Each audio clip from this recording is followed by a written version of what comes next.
నమస్కారం ఘంటారావానికి స్వాగతం. ముందుగా ప్రధాన అంశాలు. ప్రధాన ప్రతిపక్షమైన భారాసాకు భారీ షాక్. ఒకేసారి కాంగ్రెస్ లో చేరిన 6 ఎమ్మెల్సీలు.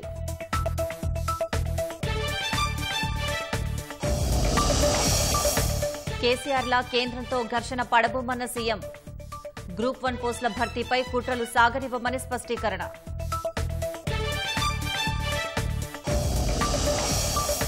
ఫోన్ ట్యాపింగ్ కేసులో మరో మలుపు. ఇప్పట్లో హైదరాబాద్ రాలేనన్న ప్రధాన నిందితుడు ప్రభాకర్ రావు.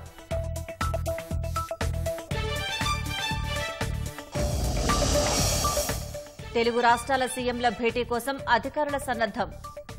వివరాలు సేకరిస్తున్న రాష్ట్ర విభజన వ్యవహారాల విభాగం.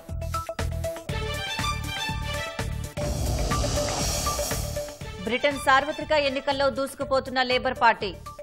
రిషి సునాక్ నేతృత్వంలోని కన్సర్వేటివ్ పార్టీ వెనుకంజ.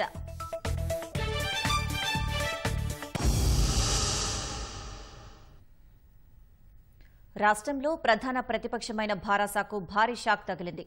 అధికార కాంగ్రెస్లోకి గులాబీ పార్టీకి చెందిన 6 ఎమ్మెల్సీలు ఒకేసారి చేరారు. సీఎం రేవంత్ రెడ్డి అర్ధరాత్రి ఢిల్లీ నుంచి హైదరాబాద్ రాగానే మండలి సభ్యులను పార్టీ కండువా కప్పి కాంగ్రెస్లోకి ఆహ్వానించారు. తాజా చేరికలతో శాసనమండలిలో కాంగ్రెస్ బలం మరింత పెరిగింది. మరో 3 భారాసా శాసనసభ్యులు 1-2 రోజుల్లో కాంగ్రెస్ గూటికి చేరనున్నారు. భారాసాకు భారీ ఎదురు దెబ్బ తగిలింది. గురువారం అర్ధరాత్రి ఆ పార్టీకి చెందిన 6 ఎమ్మెల్సీలు ఒకేసారి కాంగ్రెస్లో చేరడం సంచలనం రేపింది. ఎక్కడా హడావిడి లేకుండా, ముందస్తు ఊహాగానాలకు తావివ్వకుండా ఈ ప్రక్రియంతా గుంభనంగా సాగిపోయింది. అర్ధరాత్రి 1 గంట సమయంలో సీఎం రేవంత్ రెడ్డి సమక్షంలో వారంతా కాంగ్రెస్ కండువాలు కప్పుకున్నారు. చేరికల వేళ సీఎం రేవంత్ రెడ్డితో పాటు రాష్ట్ర వ్యవహారాల ఇన్ఛార్జ్ దీపాదాస్ మున్షి, మంత్రి పొంగులేటి శ్రీనివాసరెడ్డి, సీఎం సలహాదారు వేం నరేందర్ రెడ్డి, ఖైరతాబాద్ డీసీసీ అధ్యక్షుడు రోహిన్ రెడ్డిలు ఉన్నారు. భారాసా ఎమ్మెల్సీలు బస్వరాజు సారయ్య, భానుప్రసాద్, దండవిఠల్, ఎంఎస్ ప్రభాకర్, యెగ్గె మల్లేశం, బుగ్గారపు దయానంద్ తదితరులు పార్టీ మారారు. గురువారం సాయంత్రం హైదరాబాద్లోని ఓ హోటల్లో సమావేశమైన వారు రాత్రి 12 గంటల సమయంలో జూబ్లీహిల్స్లోని సీఎం రేవంత్ రెడ్డి నివాసానికి చేరుకున్నారు. ముఖ్యమంత్రి హస్తిన పర్యటన ముగించుకుని ఇంటికి చేరుకోగానే వారు పార్టీలో చేరారు. సీఎం ఢిల్లీ నుంచి వచ్చిన నిమిషాల్లోనే చేరికల కార్యక్రమం చకచకా పూర్తయింది.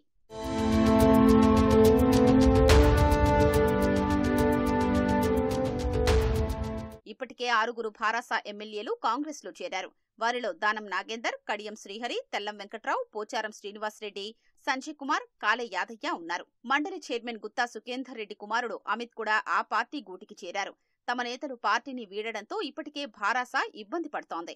తాజాగా ఇప్పుడు 6 ఎమ్మెల్సీలు దూరం కావడం ఆ పార్టీకి మరింత ఇబ్బందికరమైన పరిణామం. ఇప్పటికే కాంగ్రెస్ ఎమ్మెల్సీలుగా మహేష్ కుమార్ గౌడ్, బల్మూరి వెంకట్, తీన్మార్ మల్లన్న, జీవన్ రెడ్డి ఉన్నారు.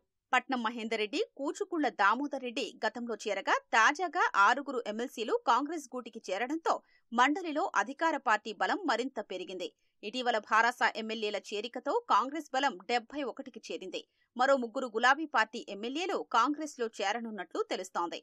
హైదరాబాద్కు చెందిన మరో 5-6 భారాసా ఎమ్మెల్యేలు హస్తం పార్టీ కండువా కప్పుకోనున్నారని పార్టీ వర్గాలు వెల్లడిస్తున్నాయి. భారాసా శాసనసభాపక్షం విలీనం చేసుకోవడానికి అవసరమైన మేర ఎమ్మెల్యేలను చేర్చుకునేలా కాంగ్రెస్ నాయకత్వం ముందుకు వెళుతోంది. ఎన్నికల వరకే రాజకీయాలని, ఆ తర్వాత రాష్ట్ర అభివృద్ధే ముఖ్యమని సీఎం రేవంత్ రెడ్డి స్పష్టం చేశారు. అందుకే ప్రధాని మోదీ హోంమంత్రి అమిత్ షాను కలిసి సహకరించాలని కోరినట్లు తెలిపారు. గ్రూప్ 1 పోస్టుల భర్తీని అడ్డుకోవడానికి కొందరు ఎత్తులు వేస్తున్నారని, వారి ఆటలు సాగనివ్వరని రేవంత్ రెడ్డి స్పష్టం చేశారు. 36 నెలల్లో మూసీ నదిని అభివృద్ధి చేసి చూపిస్తామని, అదే తమ పాలనకు నిదర్శంగా నిలుస్తుందన్నారు. భారాసాకు చరిత్ర ఉంది గాని భవిష్యత్తు ఉండబోదని సీఎం వ్యాఖ్యానించారు. రాష్ట్ర అభివృద్ధికి సహకరించాలని ప్రధానమంత్రి నరేంద్ర మోదీ, హోంమంత్రి అమిత్ షాలను కోరినట్లు ముఖ్యమంత్రి రేవంత్ రెడ్డి చెప్పారు. కేంద్ర రాష్ట్రాలు సత్సంబంధాలు కొనసాగించాలన్న ఆలోచనతోనే కలిశామని, వారు కూడా సానుకూలంగా స్పందించారన్నారు. ఢిల్లీలోని తన అధికార నివాసంలో విలేకరులతో సీఎం రేవంత్ రెడ్డి ఇష్టాగోష్ఠిగా మాట్లాడారు. గత కేసీఆర్ ప్రభుత్వం కేంద్రంతో ఘర్షణ వైఖరి అనుసరించడం వల్ల రాష్ట్రానికి తీరని నష్టం జరిగిందన్నారు. కాళేశ్వరం, మిషన్ భగీరథ, మిషన్ కాకతీయ తప్ప ప్రజలకు మరేమీ గుర్తుకు రాకూడదనే ఉద్దేశంతో కేంద్ర పథకాల్ని పక్కన పెట్టారన్నారు. ప్రతిష్ఠ పెంచుకోవడానికి చేసిన ఆ 3 పథకాలే కేసీఆర్ ను దెబ్బతీశాయన్నారు. ఫోన్ ట్యాపింగ్ వల్ల ప్రయోజనం ఉంటుందని తాను అనుకోవడం లేదన్నారు. అన్ని ఫోన్లు ట్యాప్ చేసి చివరకు కేసీఆర్ ఏం చేయగలిగారన్నారు. అలాంటి తప్పుడు పనులు చివరకు వాళ్లనే మింగేస్తాయన్నారు. మంత్రివర్గ విస్తరణ ఫలానా తేదీన చేపడతామని తాను ఎప్పుడూ చెప్పలేదన్నారు. ఆ విషయాలు ఏఐసీసీ అధ్యక్షుడి పరిశీలనలో ఉన్నాయన్నారు. గ్రూప్ 1 పరీక్షల్లో అభ్యర్థుల నిష్పత్తిని 1:100కి మార్చే ప్రశ్నే ఉత్పన్నం కాదన్నారు. ఇప్పుడు మారిస్తే కోర్టు 5 నిమిషాల్లో కొట్టేస్తుందన్నారు. గ్రూప్ 1 పోస్టుల్ని భర్తీ చేయకుండా అడ్డుకోవడానికే కొందరు ఈ ఎత్తులు వేస్తున్నారన్నారు. ఒక పరీక్షకు మరోటి అడ్డు రాకుండా జాబ్ క్యాలెండర్ తయారు చేస్తున్నామని తెలిపారు. కాంగ్రెస్ ప్రభుత్వ పాలనకు మార్క్గా మూసీ నదిని అభివృద్ధి చేయాలనుకుంటున్నామని రేవంత్ రెడ్డి తెలిపారు. గండిపేట నుంచి రింగ్ రోడ్డు వరకు సుమారు 55 కిలోమీటర్ల పొడవునా అభివృద్ధి చేస్తామన్నారు. నీటి అవసరాలు తీర్చడానికి గోదావరి, కృష్ణా నుంచి గండిపేటకు 15 టీఎంసీలు తరలించేలా పెద్ద లైన్ వేస్తామని, ఇందుకోసం త్వరలో టెండర్లు పిలుస్తామని చెప్పారు. ఇప్పటికే లండన్ థేమ్స్ నదిని చూశామని, వచ్చే నెలలో జపాన్, కొరియాకు వెళుతున్నామన్నారు. నదికి 2 వైపులా ఉన్న ఆక్రమణల్ని తొలగించి భూమిని అందుబాటులోకి తెస్తామన్నారు. ప్రస్తుతం అక్కడ 10,500 నిర్మాణాలు ఉన్నాయని, వాటిని ఖాళీ చేయించి వారికి డబుల్ బెడ్రూమ్ ఇళ్లు లేదా పరిహారమిస్తామన్నారు. ఈ మార్గంలో పైన మెట్రో రైల్ వెళ్లేలా డిజైన్ చేస్తున్నామన్నారు. ఇందుకోసం 2 అంతర్జాతీయ కన్సల్టెన్సీ సంస్థల్ని ఎంపిక చేశామన్నారు. మొత్తం 36 నెలల్లో ఈ ప్రాజెక్టు పూర్తి చేయాలన్నది తమ ఉద్దేశ్యమన్నారు. ఆరోగ్యశ్రీకి సంబంధం లేకుండా త్వరలో కొత్త రేషన్ కార్డులు ఇస్తామన్నారు. రాష్ట్రంలో వరి పండించే రైతులకు 500 ప్రోత్సాహకం ఇస్తామన్నారని, ఈ నిర్ణయంతో సన్నవడ్ల సాగు పెరుగుతుందన్నారు. స్థానిక సంస్థల ఎన్నికలపై ఇంకా నిర్ణయం తీసుకోలేదని, బడ్జెట్ సమావేశాల తర్వాతే ఆలోచిస్తామని సీఎం రేవంత్ రెడ్డి చెప్పారు. ప్రజల్లో మంచి బలమున్న కాంగ్రెస్ నాయకులంతా ఎమ్మెల్యేలుగా, మంత్రులుగా బాధ్యతలు చేపట్టడం వల్ల లోక్సభ ఎన్నికల్లో కొత్త వారిని ఎంచుకోవాల్సి వచ్చిందన్నారు.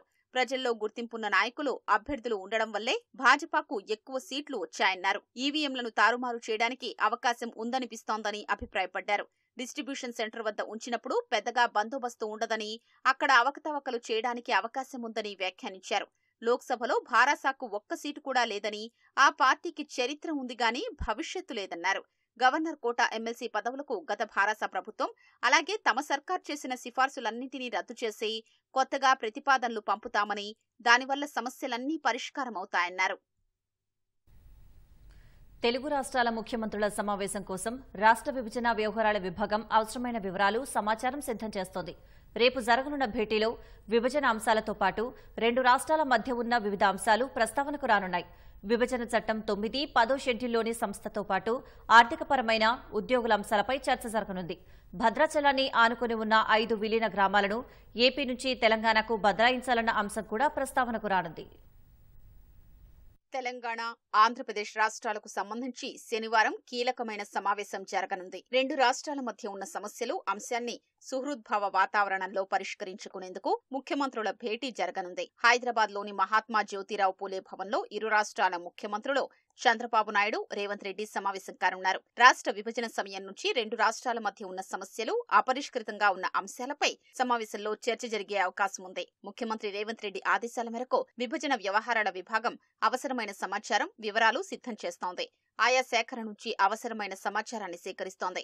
ప్రధానంగా ఆంధ్రప్రదేశ్ విభజన చట్టం 9, 10 షెడ్యూళ్లలోని సంస్థల అంశం ప్రస్తావనకు రానుంది. వీటిపై గతంలో పలు దఫాల్లో వివిధ స్థాయిల్లో చర్చలు జరిగాయి. కొన్నింటిపై 2 రాష్ట్రాలకు అంగీకారం కుదరక కీలకమైన ఆర్టీసీ, ఎస్ఎఫ్సీ లాంటి వాటిపై ఏకాభిప్రాయం రాలేదు. 9వ షెడ్యూల్లోని కార్పొరేషన్లు, సంస్థల విషయంలో హెడ్ క్వార్టర్స్ పదానికి నిర్వచనం విషయంలో 2 రాష్ట్రాలకు భిన్నమైన అభిప్రాయాలు ఉన్నాయి. 10వ షెడ్యూల్లోని సంస్థలకు స్థానికత ప్రాతిపదిక అయినప్పటికీ ఏకాభిప్రాయం రాలేదు.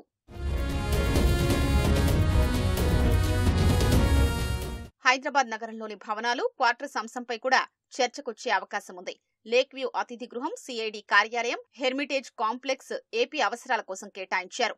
జూన్ 2వ తేదీన 10 ఏళ్లు పూర్తయినందున వాటిని స్వాధీనం చేసుకోవాలని ముఖ్యమంత్రి రేవంత్ రెడ్డి గతంలో అధికారుల్ని ఆదేశించారు. అయితే ఇంకా విభజన సమస్యలు పూర్తిగా కొలిక్కి రానందున ఆ భవనాల్ని తమకు కొనసాగించాలని ఏపీ కోరుతోంది. Minister quarters, IAS quarters, employees quarters కూడా కొన్ని ఏపీకి కేటాయించారు. స్థానికత, ఐచ్ఛికాల ఆధారంగా ప్రభుత్వ ఉద్యోగుల పరస్పర మార్పు అంశం చాలా రోజులుగా 2 రాష్ట్రాల మధ్య పెండింగ్లో ఉంది. ఏపీ స్థానికత కలిగిన 1853 మంది విద్యుత్ ఉద్యోగుల వేతనాల వ్యత్యాసం, సర్దుబాటు అంశంతో పాటు పౌర సరఫరాల శాఖకు చెందిన ఫుడ్ క్యాష్ క్రెడిట్, వడ్డీ అంశం కూడా ప్రస్తావనకు రానుంది. విద్యుత్ బకాయిల అంశం కూడా 2 రాష్ట్రాల మధ్య చాలా రోజులుగా ఉంది. తమకు బకాయిలు రావాలని 2 రాష్ట్రాలు గణాంకాలతో సహా భిన్న వాదనలు వినిపిస్తున్నాయి. ఈ అంశం కూడా ముఖ్యమంత్రుల సమావేశంలో ప్రస్తావనకు రానుంది. భద్రాచలాన్ని ఆనుకుని 5 గ్రామ పంచాయతీల విలీనం అంశం కూడా సమావేశంలో చర్చకు రానుంది.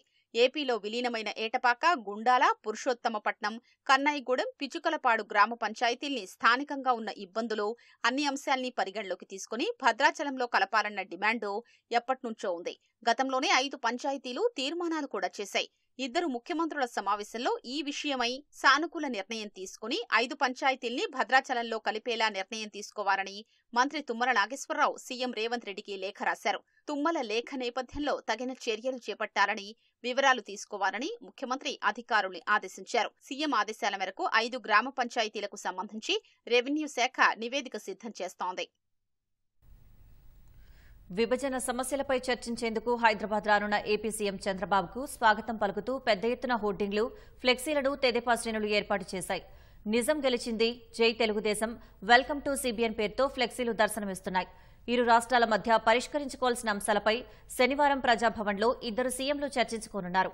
ఇవాళ సాయంత్రం 6 గంటలకు బేగంపేట చేరుకోనుండగా అక్కడి నుంచి చంద్రబాబు నివాసం వరకు 50 కార్లు, 150 బైక్లతో తెదేపా శ్రేణులు ర్యాలీ నిర్వహించనున్నారు. 300 మందికి మించి ర్యాలీలో పాల్గొనవద్దని సూచించిన పోలీసులు డీజేలు, పేపర్ స్ప్రే గన్స్ వాడొద్దని సూచించారు.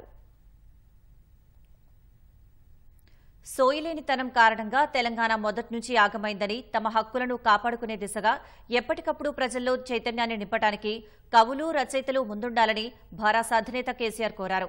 కేంద్ర సాహిత్య అకాడమీ అవార్డు గ్రహీత ఎమ్మెల్సీ గోరేటి వెంకన్న తన కవిత్వానికి సంబంధించి పుస్తకాలనిచ్చిన సందర్భంగా కేసీఆర్ ఈ వ్యాఖ్యలు చేశారు. ఉమ్మడి రాష్ట్రంలో నదీ జలాల వాటాను సాధించుకోవడంలో తెలంగాణ నాయకత్వం నిర్లక్ష్య ధోరణి, ఆంధ్ర నాయకత్వం స్వార్థంతో వ్యవహరించినట్లు గులాబీ దళపతి ఆరోపించారు. విద్యుత్, వ్యవసాయ రంగాల్లో రాష్ట్రానికి ఉద్దేశపూరితంగా జరిగిన ద్రోహాలను పసిగట్టడంలో నాటి తెలంగాణ నాయకత్వం విఫలం కావడం రైతులకు తీరని శాపంగా మారిందని కేసీఆర్ విమర్శించారు. ప్రపంచ నాయకత్వానికి ధీటుగా శాంతియుత పద్ధతిలో కేసీఆర్ ఉద్యమ ప్రస్థానం సాగిందన్న గోరేటి వెంకన్న 10 ఏళ్ల ఆయన పాలన దేశానికి ఆదర్శంగా నిలిచిందని ప్రశంసించారు. రాష్ట్రంలో సంచలనం సృష్టించిన ట్యాపింగ్ కేసు మరో మలుపు తిరిగింది. విదేశాల్లో ఉన్న ప్రధాన నిందితుడు ప్రభాకర్ రావు ఇప్పట్లో హైదరాబాద్ రాలేనట్టు దర్యాప్తు అధికారులకు సమాచారం ఇచ్చారు. ఇప్పటికే అరెస్టైన 4 అధికారులు చెప్పిన వాంగ్మూలాలు, కొన్ని ధ్వంసమైన ఎలక్ట్రానిక్ పరికరాలు మినహా ఈ కేసులో చెప్పుకోదగిన పురోగతి కనిపించట్లేదు. విదేశాల్లో ఉన్న 2 నిందితులను విచారించి కేసును కొలికి తేవాలని అధికారులు పట్టుదలగా ఉన్నప్పటికీ పరిస్థితులు మాత్రం సహకరించట్లేదు.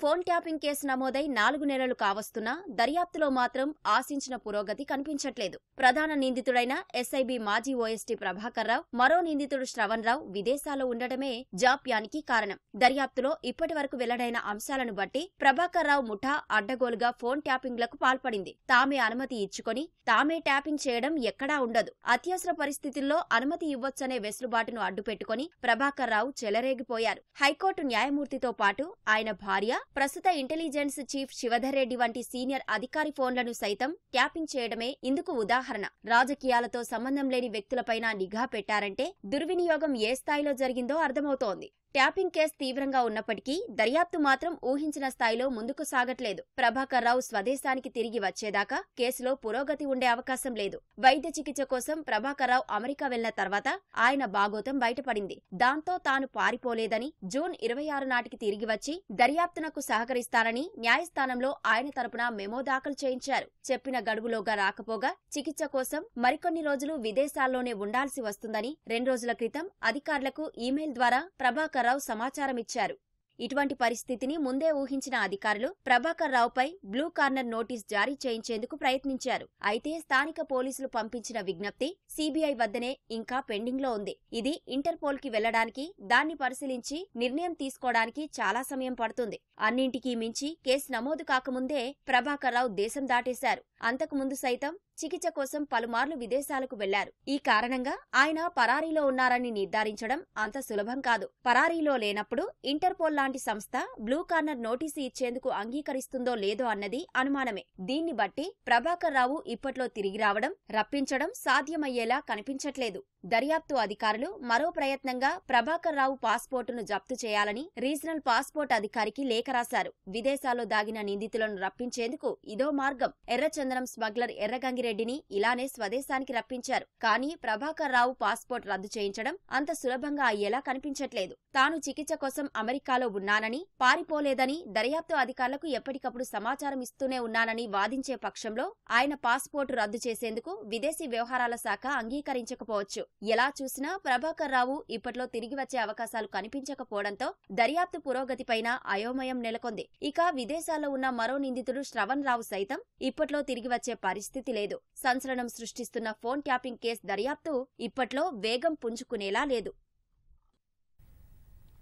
కాళేశ్వరం ప్రాజెక్టులోని మేడిగడ్డ బ్యారేజీకి వరద తాకిడి పెరగడంతో తాత్కాలిక మరమ్మతులకు అంతరాయం ఏర్పడుతోంది. గోదావరి ప్రవాహ ఉధృతి వల్ల 7 బ్లాక్లో సమస్య తలెత్తినట్లు తెలుస్తోంది. నేషనల్ డ్యామ్ సేఫ్టీ అథారిటీ సూచన మేరకు పనులు సాగుతున్నాయి. ప్రధానంగా దెబ్బతిన్న 20వ పియర్, ఆ ప్రదేశం కింది భాగంలో ఇసుక, మట్టి, గ్రౌటింగ్ కొత్తమేర కొట్టుకుపోయినట్లు తెలుస్తోంది. వరద ప్రవాహం మరింత పెరిగి వచ్చే సమస్యలను అధిగమించేందుకు అధికారులు ముందస్తు చర్యలు తీసుకుంటున్నారు. రింగ్ బండ్ తొలగింపు పనులను వేగవంతం చేశారు. దిగువ ప్రాంతంలో పనుల కోసం వేసిన మట్టి రహదారులను తొలగించి నదీ ప్రవాహం సాఫీగా సాగేలా యంత్రాలతో చదును చేస్తున్నారు. పలుమార్లు బ్యారేజీని క్షేత్రస్థాయిలో పరిశీలించిన ఇంజనీరింగ్ అధికారులు ఎలాంటి సమస్యలు లేవని స్పష్టం చేస్తున్నారు. మేడిగడ్డ బ్యారేజీకి ఎగువ నుంచి 16,650 క్యూసెక్ల ప్రవాహం నమోదైంది. కాళేశ్వరం ఆనకట్టలకు సంబంధించిన అంశాలపై విచారణ జరుపుతున్న జస్టిస్ పీసీ ఘోష్ ఇవాళ మరోమారు రాష్ట్రానికి రానున్నారు.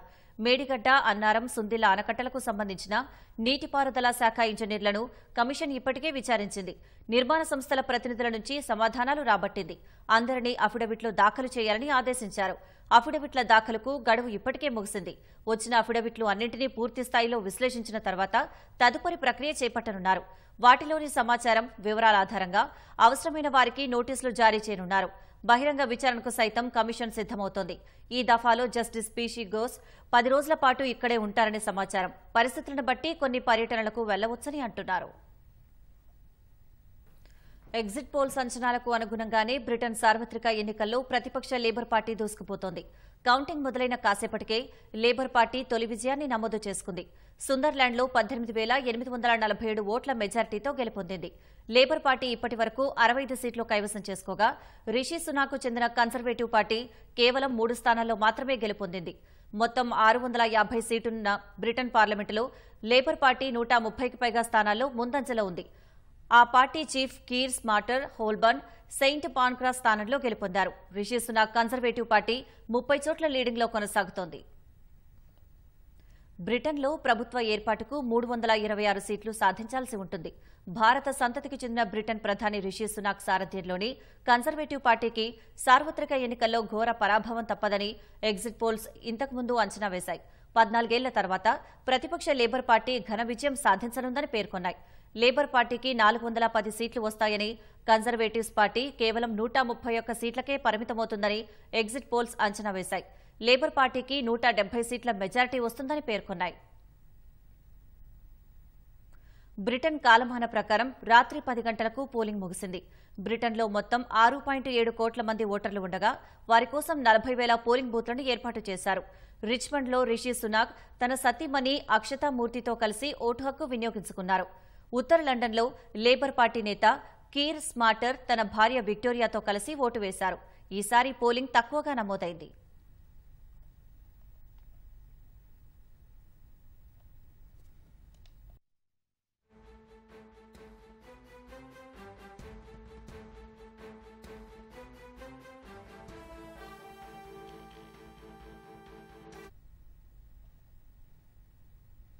యునెస్కో ప్రపంచ వారసత్వ జాబితాలో చేరేందుకు అసోంలోని పురాతన పిరమిడ్లు అడుగు దూరంలో నిలిచాయి. వీటిని ప్రపంచ వారసత్వ సంపదగా గుర్తించాలని International Council on Monuments and Sites యునెస్కోకు ప్రతిపాదించింది. ప్రధాని నరేంద్ర మోదీ వీటిని స్వయంగా నామినేట్ చేయడం గమనార్హం. అసోంలో అహోం రాజకుటుంబానికి చెందిన చెరాయిదేవ్ మోయిదమ్లు ప్రపంచ వారసత్వ కట్టడాల జాబితాలో చేరేందుకు అడుగు దూరంలో నిలిచాయి. ఈ మేరకు International Council on Monuments and Sites యునెస్కోకు ప్రతిపాదించింది. ఈ నెల 21 నుంచి 31 వరకు ఢిల్లీలో జరిగే 46వ ప్రపంచ వారసత్వ కమిటీ సమావేశంలో మోయిదమ్లపై నిర్ణయం తీసుకోనున్నారు. ప్రపంచవ్యాప్తంగా 36 నామినేషన్లు రాగా వాటిలో 19 కొత్తవున్నాయి. అహోం రాజకుటుంబానికి చెందిన సభ్యులను మోయిదమ్లలో పూడ్చిపెట్టారు. పురాతన అసోం పిరమిడ్లుగా ఇవి గుర్తింపు పొందాయి. చరిత్రలో వీటికి ఎంతో ప్రాధాన్యం ఉంది. చెరాయిదేవ్ మోయిదమ్లను మొదట 2014లో తాత్కాలిక జాబితాలో చేర్చారు. ఫ్రాన్స్ కు చెందిన International Council on Monuments and Sites యునెస్కోకు అడ్వైజరీ బాడీగా వ్యవహరిస్తుంటుంది. సాంస్కృతిక విభాగంలో ప్రపంచ వారసత్వ జాబితాలో మోయిదమ్లను చేర్చాలని కేంద్ర ప్రభుత్వం యునెస్కోను కోరింది. అసోంలోని చెరాయిదేవ్ జిల్లాలో ఉన్న మోయిదమ్లు 95 హెక్టార్లలో విస్తరించి ఉన్నాయి.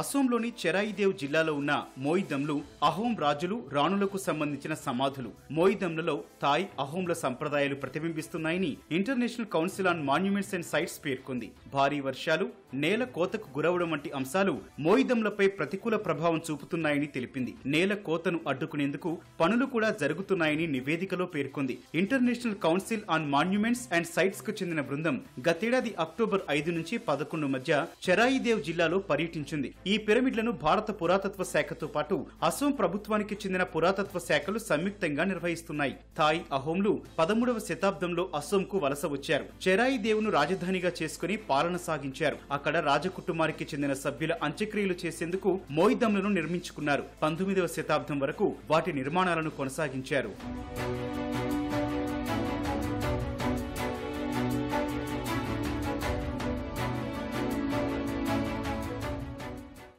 చెరాయిదేవ్ మోయిదమ్లను ప్రపంచ వారసత్వ జాబితాలో చేర్చాలని ప్రధాని నరేంద్ర మోదీ స్వయంగా యునెస్కోకు నామినేషన్ పంపించారు. ఈ ఏడాది భారత్ తరపున నామినేట్ అయిన వారసత్వ కట్టడం ఇదొక్కటే కావడం గమనార్హం. కేంద్ర ప్రభుత్వ విజ్ఞప్తి మేరకు యునెస్కో సభ్యులు కూడా మోయిదమ్లను క్షేత్రస్థాయిలో పరిశీలించారు. ప్రపంచంలో వేలాది రకాల పాము జాతులు ఉన్నాయి. వాటిలో కొన్ని విషపూరితం కాగా చాలా వరకు విషం లేని పాములుంటాయి. ఇటీవల బీహార్లో కనిపించిన తక్షక్ నాగ్ అనే అరుదైన పాము అందరి దృష్టిని ఆకర్షిస్తోంది. గాల్లో ఎగురుతూ ఓ చెట్టు నుంచి మరో చెట్టుకు ఈ పాము చేరుకోగలడమే అందుకు కారణం. వేలాది సంవత్సరాల క్రితం ఈ పాములు అధిక సంఖ్యలో ఉండేవని హిందూ పురాణాలు చెబుతున్నాయి. బీహార్ బగహాలోని వాల్మీకి నగర్లో ఇటీవల ఓ ఇంట్లోకి పాము వచ్చిందని స్నేక్ రెస్క్యూ సిబ్బందికి సమాచారం వచ్చింది. వెంటనే అక్కడకు చేరుకున్న సిబ్బంది ఒక్కసారిగా ఆశ్చర్యానికి గురయ్యారు. సాధారణంగా కనిపించే పాములు కాకుండా చాలా అరుదుగా దర్శనమిచ్చే తక్షక్ నాగ్ వారికి అక్కడ కనిపించడమే అందుకు కారణం. కొద్దిసేపట్లోనే ఆ పామును బంధించిన సిబ్బంది దాన్ని సమీపంలోని అటవీ ప్రాంతంలో విడిచిపెట్టారు. 2 ఏళ్ల క్రితం ఆధ్యాత్మిక ప్రాంతమైన జటాశంకర్ శివస్థలంలో ఈ జాతి పాము కనిపించిందని Indian wildlife institute NMCG field assistant Mukesh Kumar తెలిపారు. ఆ తర్వాత మళ్లీ ఇక్కడే కనిపించిందని చెప్పారు.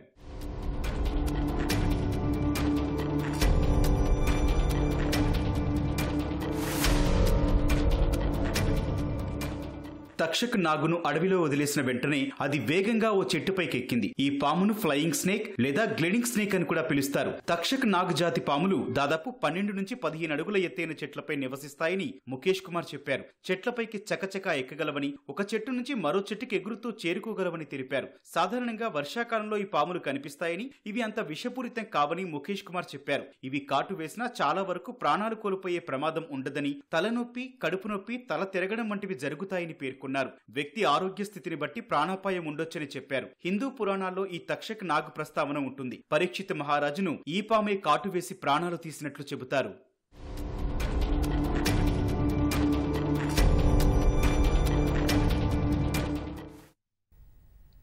సుదీర్ఘ విరామం తర్వాత టీ20 ప్రపంచ కప్ విజేతగా నిలిచి స్వదేశం చేరిన భారత క్రికెట్ జట్టుకు అభిమానులు బ్రహ్మరథం పట్టారు. ముంబైలో జరిగిన విజయోత్సవ ర్యాలీలో వేల మంది పాల్గొన్నారు. రోహిత్ సేనను చూసి ఉప్పొంగిపోయారు. ముంబై తీర ప్రాంతం జనసంద్రంగా మారింది. వాంఖడే స్టేడియం అభిమానుల కేరింతలతో దద్దరిల్లింది.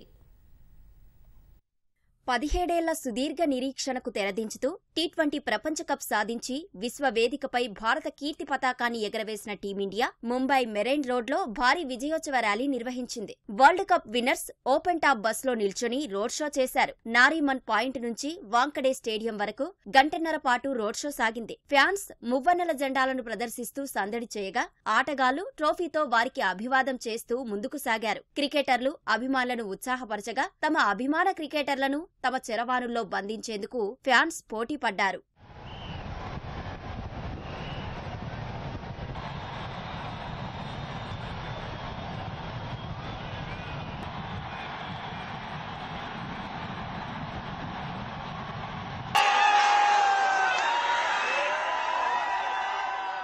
రోడ్ షో ముగిసిన అనంతరం టీమిండియా వాంకడే స్టేడియానికి చేరుకుంది. టీ20 ప్రపంచ కప్ విజేతగా నిలిచిన రోహిత్ సేనను సన్మానించిన బీసీసీఐ 125 కోట్ల నగదు బహుమతిని అందజేసింది. ఈ కార్యక్రమానికి అభిమానులు పెద్ద ఎత్తున తరలివచ్చారు. స్టేడియంలోని స్టాండ్లన్నీ ఫ్యాన్స్ తో కిటకిటలాడాయి. రోహిత్ శర్మ, విరాట్ కోహ్లీ కలిసి స్టెప్పులేయగా మిగతా క్రికెటర్లు వారితో జత కలిశారు. బార్బడోస్ నుంచి విశ్వ విజేతలను స్వదేశానికి తీసుకొచ్చిన విమానానికి ముంబై ఛత్రపతి శివాజీ మహారాజ్ విమానాశ్రయంలో స్పెషల్ వాటర్ సెల్యూట్ లభించింది.